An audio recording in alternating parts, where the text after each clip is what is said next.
अस्सलाम वालेकुम सर। वालेकुम सलाम। हाउ आर यू सर, कैसे हैं आप? अल्हम्दुलिल्लाह, शुक्र, आप सुनाएं। शुक्र अल्लाह।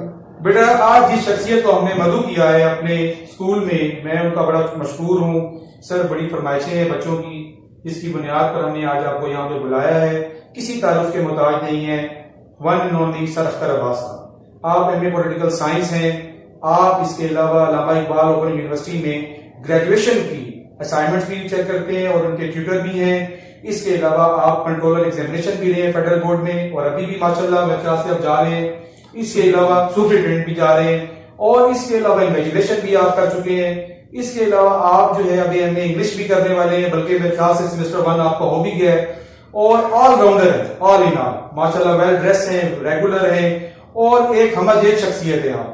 तो सर मैं आपको वेलकम करता हूँ यहाँ पर, और जितनी तारीफ हमने की है ये कुछ भी नहीं है आपकी पर्सनालिटी के सामने। मैं चाहता हूँ कि आप अपने बारे में खुद भी बताएं, स्टूडेंट आपको सुनना चाहते हैं। बहुत शुक्रिया फरहान साहब, ये जो आपने ये प्रोग्राम शुरू किया ये बहुत ही अच्छी आपकी काविश है, और मेरी दुआ है कि अल्लाह ताला की साथ आपको और भी कामयाबी। बहुत शुक्रिया, बहुत शुक्रिया। तो बाकी जहाँ तक इंट्रो में आपने चीज बताई है ना, उसमें एक दो चीजें मैं और भी करना चाहूंगा। मैसेज करता हूँ, आप अपना इंट्रोडक्शन खुद करवाएं। कोई इंसान परफेक्ट नहीं होता, ठीक है, वो सीखता रहता है, और वो मरते दम तक ही सीखता रहता है। जब उसने ये कह दिया कि मैं परफेक्ट हूँ तो वो चीज खत्म हो जाती है, उसके अंदर स्किल्स जो है ना। बहुत प्यारी बात की आपने।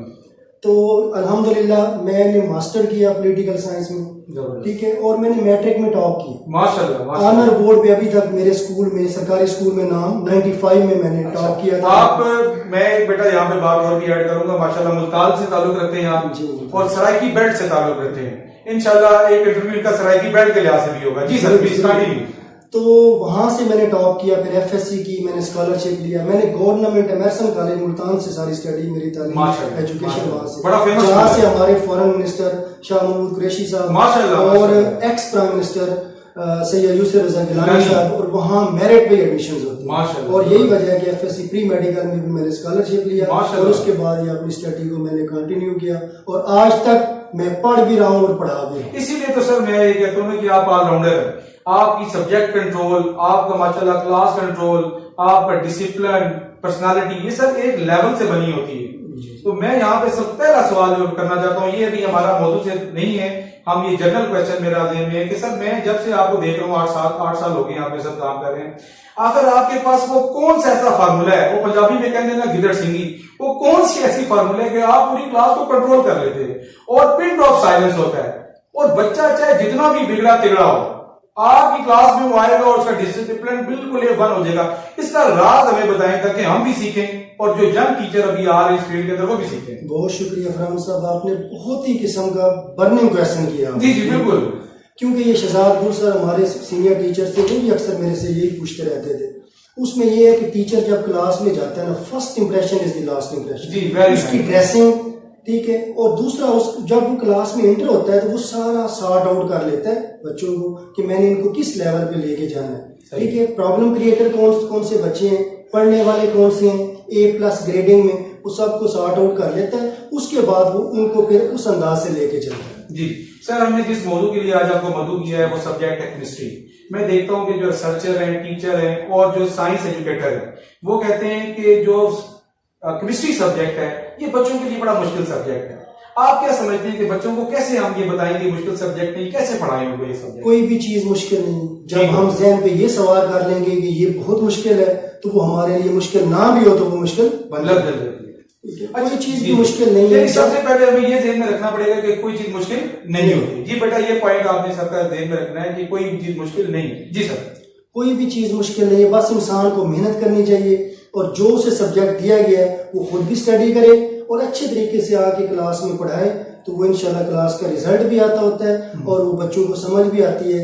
केमिस्ट्री मुश्किल नहीं। अगर हम फर्ज करें, मैं थोड़ी सी डीपली जानना चाहूंगा कि अगर हम सिंबल्स में चले जाएं, इनके ग्रीक लैटिन वर्ड से ये कहाँ से सिंबल निकले, तो हमें फार्मूला बनाने में आसानी हो जाएगी। मैं इसी तरफ आना चाहता हूँ। मैं आपसे सवाल ही करना चाहता हूँ कि जो टीचिंग स्टाइल है और जो हमारे पास एविएट्स हैं, आप समझते हैं अगर ये हम अप्लाई करें और अपने टीचिंग स्टाइल को बेहतर करें तो क्या बच्चों को इसमें हेल्प मिल सकती है? बहुत ज्यादा मिल सकती है। हमें अपने स्टाइल को इम्प्रूव करना होगा, ये वक्त की जरूरत है, ठीक है ना। जब हम इसको बेहतर करेंगे तो बच्चों के अंदर ऑटोमेटिकली ये चीजें डेवलप हो जाएंगी। यहाँ पे एक सवाल और भी आता है सर कि जो हमारे ओल्ड मेथडोलॉजी है टीचिंग की, और जो हम कॉमन मेथोडोलॉजी क्लास में जाते हैं, बच्चों से कहते हैं किताबें खोलें, उनको कहते हैं ये फार्मूला याद कर लें या उसको थोड़ा सा एक्सप्लेन कर दिया, इसको मजीद बेहतर कैसे बना सकते हैं? इसका कोई फार्मूला है? ये चीज जो है ना, ये तो फिर रटलाइजेशन में आ जाती है। कैसे करें? ये आप क्रैमिंग की बात कर रहे हैं। ये जो है ना, आप चाहे बच्चों को बताएं, एक लफ्ज आप बताएं, उनको बताएं बेटा आयरन है या सोडियम है, इसकी हिस्ट्री क्या है, ये कहाँ से शुरू हुआ, ठीक है, इसका atomic number, mass number, usages, यानी कि उसे डिटेल इतनी दे दें, ठीक है ना, वो आपका बहुत अच्छे तरीके से आप मेरा सवाल इसमें ये भी है, मैं ये भी आपसे पूछना चाहता हूँ कि जो आजकल का जमाना है, आजकल के जमाने में कहा जाता है कि जो साइंस सब्जेक्ट हैं वो लैब सब्जेक्ट है, यानी फिजिक्स हो गया, केमिस्ट्री हो गया, कंप्यूटर साइंस हो गया, बायो हो गया, ये वो सब्जेक्ट है जिनको लैबिंग की जरूरत है। तो आप समझते हैं कि जो हमारा जो मुल्क है उसमें ट्रेडिशनल मेथड ज्यादा जरूरत है, तो क्या हमें भी लैबिंग की तरफ आ जाना चाहिए? हर सूरत हमें लैबिंग की तरफ जाना चाहिए, क्योंकि लैब्स के अंदर देखें, आप बाकी आप मुल्कों में चले जाए ना, टीचर वहां उसमें जो पढ़ाना होता है वो एक छोटा सा प्लांट भी लेके आता है कि बेटा आज हम इसके बारे में पढ़ रहे हैं, ठीक है ना, इसका सेक्सुअल रिप्रोडक्शन क्या है, सेक्सुअल रिप्रोडक्शन क्या है, इसकी आगे ग्रोथ कैसे होती है, तो वो साथ लेके क्लास में जाता है। हम लैब्स में बच्चों को नहीं ले जाते। साइंस के बच्चों का लैब्स के साथ बड़ा गहरा ताल्लुक है। मैं यंग टीचर्स को बताना चाहता हूँ कि जो अख्तर साहब फरमा रहे हैं, एजुकेशनलिस्ट हैं, 14 साल से शोबा तदरीस से वाबस्ता हैं, ऑल राउंडर हैं, ये कह रहे हैं कि हमें लैबिंग की तरफ चले जाना चाहिए। तो जब हम लैबिंग की तरफ जाएंगे तो बच्चों को चीज समझ आएगी। अच्छा, यहाँ पर आपने पहले भी बात की कि एक जो टर्म्स होती हैं, स्पेशल टर्म्स होती हैं और एक स्पेशल लैंग्वेज होती है, इसको कैसे टीचर इंप्रूव करें और बच्चों तक ये कैसे पहुंचाएं, इसके लिए क्या फार्मूला है? देखिए, टीचर जो है ना, वो उसे हर फन मोला होना चाहिए। टीचर के ऊपर स्टैंप नहीं होनी चाहिए, आप सिर्फ ना बस ये उस्ताद है जी, उर्दू के टीचर है, फिजिक्स के टीचर है, ठीक है ना, उसके अंदर हर चीज स्टडी करना चाहिए और जाके क्लास में बच्चों को बताना चाहिए, ठीक है, डिटेल से, और वो जाके फिर क्लास का रिजल्ट भी आता होता है, वो क्लास इस लिहाज से ना, यानी कोई भी चीज है, आप फर्ज करें कोई वर्ड्स आप ले रहे हैं, ठीक है ना, अब NaCl ले रहे हैं, ऑडिबल सॉल्ट है, खोदनी नमक है, उसे हर लिहाज से गहराई में जाए, बताएं पीछे उसकी हिस्ट्री, फिर आप उसे लें तो बच्चे के अंदर स्किल्स और ज्यादा सीखने के ना। अच्छा, बच्चे आपसे इतनी मोहब्बत क्यों करते हैं सर, इसका क्या राज है, ये बताएं। देखिए, ये अपनी अपनी पर्सनैलिटी का भी होता है, और मेरा एक अंदाज ये भी है कि मैं सख्त भी हूँ। अच्छा, आप मैं सख्त भी हूँ, ठीक है ना, लेकिन इतना भी सख्त नहीं हूँ कि बच्चों को प्यार भी देता हूँ, उनसे काम भी निकलवाता हूँ, ठीक है, और वो रिजल्ट भी देते हैं हर लिहाज से। यानी मैं अपना कभी हंस के भी बात कर लेता हूँ क्लास में, वो मेरे हंसने के स्टाइल को कुछ ज्यादा ही फॉलो करते हैं। अच्छा, यानी आपकी पर्सनालिटी कैसी है और आप देखते हैं कि आप अपने आप को साथ, अच्छा आप ये बताएंगे साथ साथ अपने आप को ग्रूम भी करते रहते हैं? जी जरूर, ये तो टीचर के लिए बहुत जरूरी चीज है, ये बेसिक उसका टूल है, बेसिक कंपोनेंट है कि वो ग्रूमिंग है, साथ साथ टच है, यानी वो अपनी स्टडी को इम्प्रूव करता रहे। वो ये ना कहे कि बस मैं टीचर बन गया हूँ, मैंने MA कर लिया, दैट इज एनफ, ठीक हो गया, ये काफी नहीं, ये काफी नहीं। अच्छा, आपने देखा होगा कि केमिस्ट्री सब्जेक्ट में बहुत सी गैसेस बनाई जाती हैं, डिफरेंट किस्म के फार्मूलाज होते हैं। अब जो टीचर हजरात है, मैं देखता हूँ कि वो उधर ही फार्मूला बना रहे हैं और उनको बता रहे हैं कि ये फार्मूला ऐसे करेंगे तो ये गैस बनेगी, ये फार्मूला करेंगे तो उसके साथ ये उसका रिएक्शन होगा। आप मुझे ये बताएं कि बोर्ड के ऊपर ये सब कुछ कैसे हो सकता है? मैं यही फरहान साहब, आपकी इस बात को बहुत अच्छा आपने सवाल जो पूछा है कि आप फर्ज करें जिंक है, ठीक है ना, मेटल है, उसको आपने सल्फ्यूरिक एसिड के साथ रिएक्ट करवाना, तो जिंक सल्फेट बनेगा, हाइड्रोजन गैस रिलीज होगी, ठीक हो। तो ये हम क्लास में कैसे बताएं कि कैसे रिलीज होगी? हमने साइन तो बना दिया कि ये रिलीज हो जाएगी। अब हम बच्चों को ले जाएं लैब्स के अंदर, तो वहां एक्सपेरिमेंटली प्रूव करके दें कि ये चीज बनी है, बेटा ये जिंक है, पड़ी हमारी लैब्स के अंदर हर चीज है। यदि आप समझते हैं कि लैब वेल इक्विप्ड है, वेल हर लिहाज से, वहां टीचर जो है वो टीचर तैयार नहीं है, ठीक है। इसकी बुनियादी वजह क्या है? बुनियादी वजह कुछ स्कूल के भी होते हैं प्रॉब्लम्स की लैब्स के अंदर, और केमिस्ट्री लैब एक्सक्लूसिव मटेरियल भी होता है, थोड़ा केयरफुल भी वहाँ इंसान को रहना चाहिए, प्रिकॉशंस मेथड भी लेने चाहिए। तो वहाँ लैब्स के अंदर जो है ना जाना चाहिए और सीखना चाहिए, और वहाँ अगर बच्चा कोई करता है तो आप अपने कंट्रोल से करें कि ये एसिड्स को, ये बड़ा सख्त स्ट्रॉन्ग किस्म का एसिड है, तो आप जब अपना कंट्रोल रखेंगे तो इससे बच्चे जो है ना सीखेंगे आपकी। अच्छा, यहाँ पे मैं एक सवाल ऐड करना चाहता हूँ, माशाल्लाह बड़े अच्छे आपने जवाब दिए सारे सवालों के।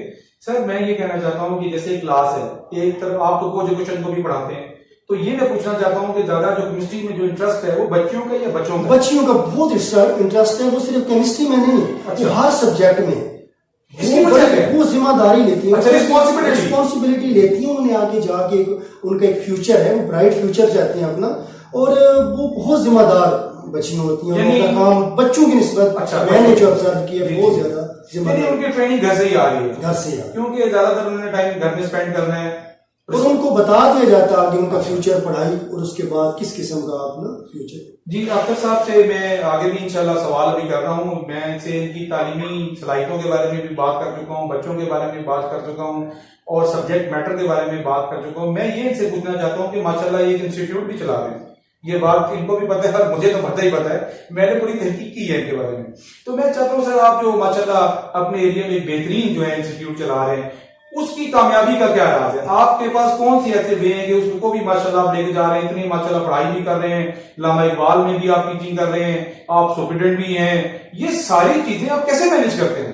ये फरहान साहब मेरा शौक है, यानी आपको पैशन है इसका? पैशन है, जज्बा है, शौक है, यही लेके ना ये थकने नहीं देता मुझे, ये मुझे और तस्कीन देता है। मैं जितना इसे बढ़ाता हूँ मुझे और सुकून मिलता है और मैं चाहता हूँ कि मेरा मुल्क तरक्की करे और ये जो जनरेशन है, यंग जनरेशन, ये कल मुल्क की बाग डोर संभालें और बड़ा अच्छा जो है ना मुल्क। बेटा आप देखें कि सर जो है कितने पैशन से हर चीज को लेके जा रहे हैं। मैं यही इनसे पूछना चाहता था कि बेटा वो एक जज्बा जो होता है काम करने का, अपने काम के अंदर जो इंटरेस्ट होता है वो इंसान को आगे लेके जाता है। सर हमारे जो एक ट्रेडिशनली हमने भी ये काम शुरू किया, अब इसको हम नॉन ट्रेडिशनली की तरफ भी लेके जा रहे हैं, साइंटिफिक बेस पे लेके जा रहे हैं, लेकिन हमारे जो प्रोग्राम का जो आखिरी हिस्सा आता है उसमें सर कोई अच्छी सी दुआ बच्चों के लिए और कोई अच्छा सा मैसेज सर। अच्छा सा मैसेज ये है, अच्छी सी दुआ ये है कि बेटा आप पढ़ें अच्छे तरीके से, जो पढ़ाई आपके ज़िम्मे, उसके बाद आप इस्लामिक पॉइंट ऑफ व्यू से भी स्ट्रांग हो। ये भी हमारी जो है यानी दीन दुनिया दोनों को साथ लेके चले, नमाज पढ़ें, इसमें बहुत सुकून है, उसके बाद अपनी स्टडी कंप्लीट करें, ठीक है ना। तो इस तरह आपकी मंजिल दोनों आसान हो जाएंगे और आप दीन और दुनिया दोनों में कामयाब होंगे, ठीक है ना। ये मेरा मैसेज है। दुआ ये है कि आप अफसर बने, बहुत बड़े बड़े अफसर बने। हमें खुशी होती है जब हम अपने स्टूडेंट्स को देखते हैं, भाग के आते हैं कि सर मैं वकील बन चुका हूँ, मैं डॉक्टर बन चुका हूँ, मैं बैंक में बैठा हूँ। हम पीछे खड़े होते हैं, भाग के आते हैं, हमारा कद और फखर से बहुत ऊंचा हो जाता है कि देखिए हमारा स्टूडेंट आज इस मुकाम पे बैठा है। बेटा ये जो पैगाम है आखिरी, इस पे आपने अमल करना है। इसका मतलब ये है कि हार्ड वर्किंग इज की टू सक्सेस, मेहनत जो है वो कामयाबी की कुंजी है। सर हम आपको इसी तरह अपने इंस्टीट्यूट में बुलाते रहेंगे और मुझे पूरी उम्मीद है कि आप इसी तरह हमें वेलकम करेंगे और हम भी आपको वेलकम। बहुत शुक्रिया, thank you very much sir, बहुत शुक्रिया।